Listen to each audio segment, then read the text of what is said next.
All right, so let me know what questions you have.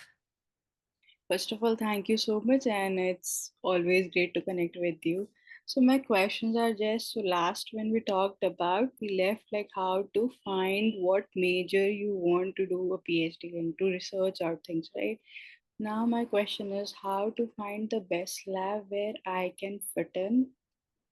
That's the big one. Like, Yeah, so I mean, a lot of that is again kind of doing what you've said you've been doing, just researching as much as you can with the information that's available online that professors write about their labs and what kind of research projects are going on in their labs, and seeing if the projects that they have going on match with your interests, or kind of what topic areas the professor research do they match with your topic areas as well. And um, I again always say that I think there's so much emphasis on finding that like perfect fit with the lab or the mentor, et cetera, when you arrive at your PhD program. But there's just a lot of things you can't always like see into the future or predict. Like things might look perfect on paper, but once you actually arrive there, it's not what you think it's going to be. Or the other way around, where it doesn't seem like a good fit at first glance, but the more time you spend with the lab, you realize that, the professor or the mentor is, really supportive of you and your goals in ways that you never would have thought. So, I would say just do your best, keep researching and finding professors that have some sort of research that is aligned with what you're interested in, but don't worry too much about finding kind of the exact match. So I guess this is where this is a little bit out of my scope of research, where I don't want to assume something because this sounds more like biomedical sciences, which I know can is completely different in terms of like techniques, um, tools, etc. Whereas for me, a lot of it's like just statistics, data analysis, things you're doing on the computer. So in my mind, pivoting and like doing different kinds of analyses or projects or tools or methods is like you can like take a class and sort of learn it and like work your way up to it. It's definitely possible to adjust and adapt and pivot and learn new things, and pick up new skills. But I know for like more wet lab or bioengineering or biomedical, that type of stuff, it is very different. And so I'm not sure exactly how to give you the best advice here, other than if you're not sure, I would try to contact, the professor that you might want to work with and get on a call with them and just be very honest and say, I have these skills, but I know that you're working on a project that requires a different set of skills, but I want to move in that direction. How can you see me going on this path? Like, would you be able to mentor me? Can I learn these skills? Or is this something that I would need to have before joining the PhD program?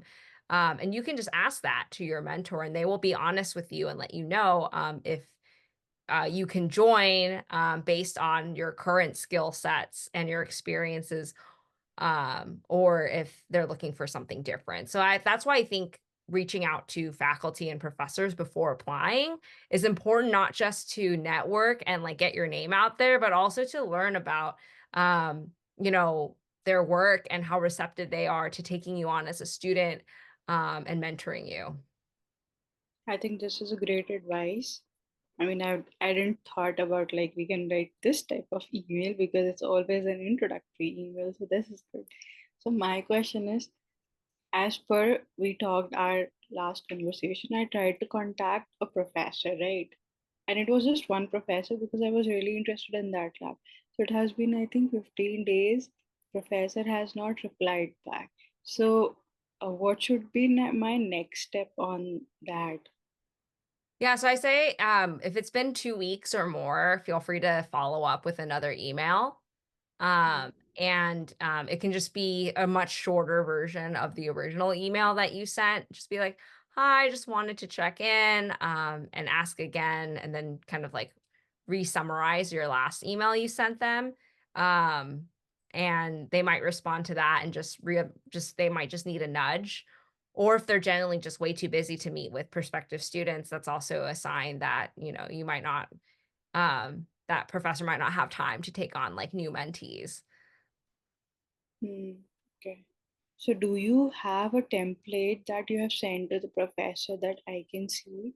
Yeah, so I have you found my have I shown you my blog that has my step-by-step instructions? Not yet. Okay, let me send this to you right now. Wow, I can't believe you haven't found this yet. So let me send you the link. Maybe I should have. I did. I No, no, didn't take no. the It's initiative. not. I guess. No, no, no. I don't. I try to put it on my YouTube channel, but I guess it's not like super front and center. But that link will send you to my and I'll include it in the description of this video too when I post it. But that will send you straight to my step-by-step guide. And on there, I think it's on the networking with professors tab or something like that. I do have an email template on there that you can copy and paste and, of course, personalize to yourself. Okay. Okay. Okay. So, I've opened the link, Jess, and let me share my screen. Is it okay? Yeah. Let me look. Yes. Yeah. So there you go. That's what you want. So if you go to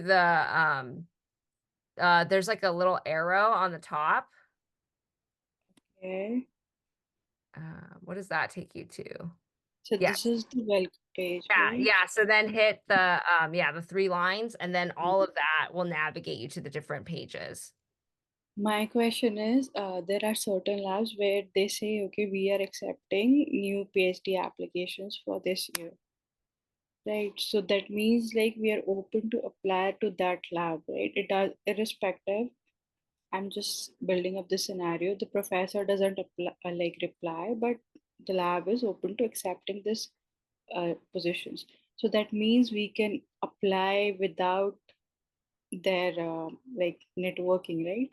We Yeah, are free to. so yeah, Mm, I would just even if you don't hear back from the professor, still apply to the program if it's a good fit for you and you think it's a good match for your interest.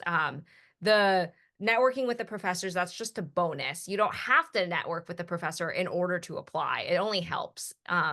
So if you reach out to a professor and they don't respond, they might just be really busy. And that's totally okay. I would still apply to the program because you never know what their screening process is like for applicants and how they decide who gets in or not.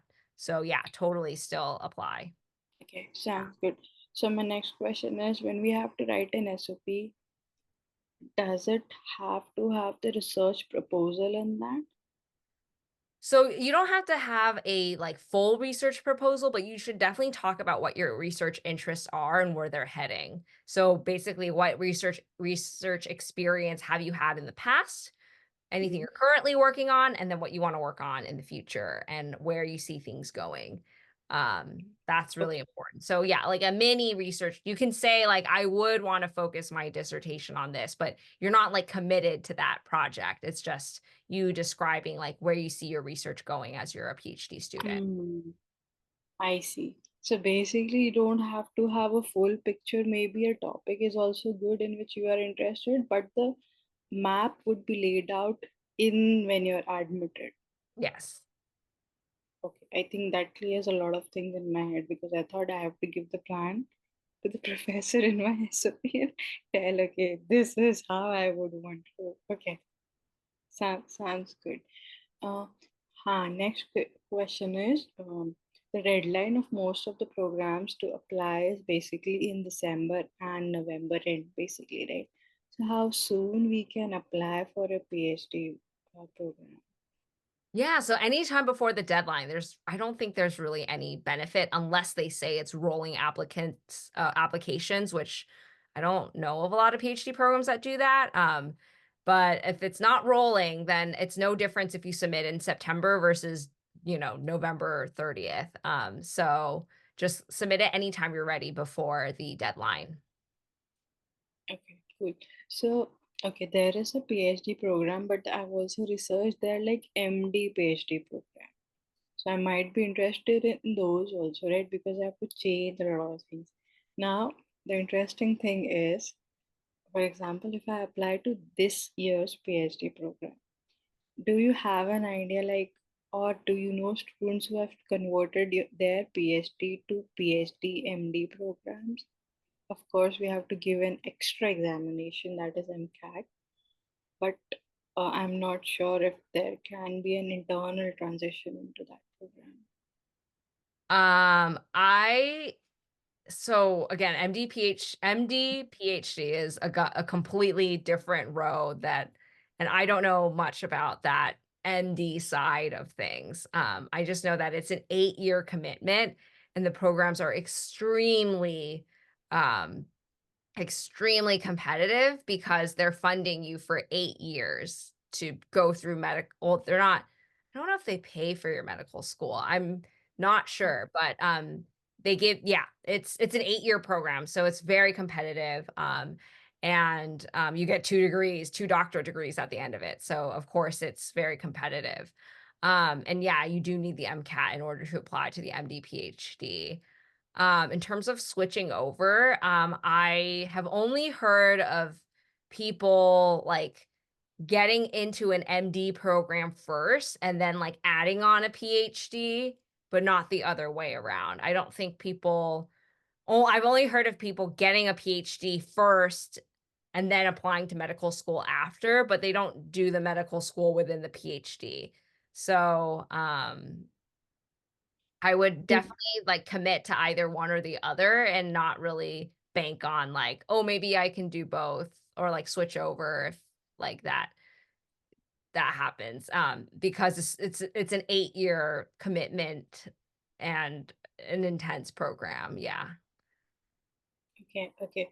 Do you know anyone who has done MD PhD program? Oh, yeah, definitely, I have a lot of colleagues who, have done or are completing their MD, PhDs, yeah. And yeah, it's very intense because it's like 2 years, well, it depends on the program, but most of it's 2 years of med school, then 4 years of PhD, then 2 years of med school, and there were people in my program who were MD, PhD students at Harvard. Okay, sounds good. Thank you so much, Jess. Yeah, of As course. your help is always valuable. Yeah, Thank you no, so much, thank Mahima. you.